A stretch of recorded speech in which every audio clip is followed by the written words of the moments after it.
ना तुम इनकार करना। भाभी रानी मैं गजरे को ले लूंगी, भाभी रानी मैं गजरे को ले लूंगी। ननद रानी मैं गजरे को ना दूंगी, ननद रानी मैं गजरे को ना दूंगी।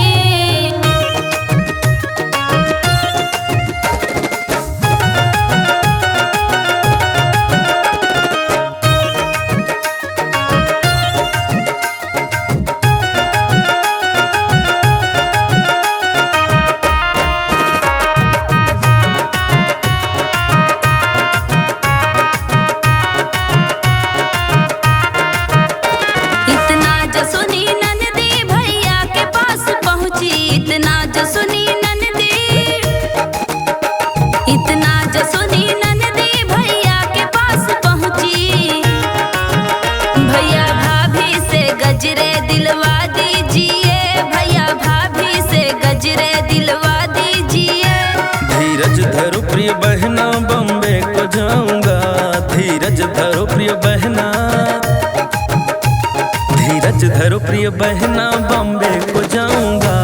लाहौर में होगी शादी लखनऊ रहूंगा।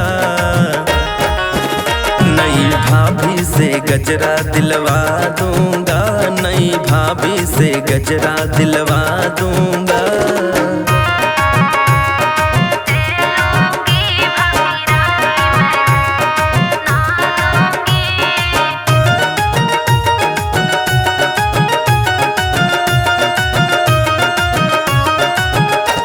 इतना जो सुनी जच्चा तुरंत उठ पड़ी, गजरा उतार दे दी चरणों में गिर पड़ी। इतना जो सुनी जच्चा तुरंत उठ पड़ी, गजरा उतार दे दी चरणों में गिर पड़ी। मैं तो भैया बहन को शाबाश कहूंगी, मैं तो भैया बहन को शाबाश कहूंगी। भाभी रानी मैं गजरे को ले लूंगी, भाभी रानी मैं गजरे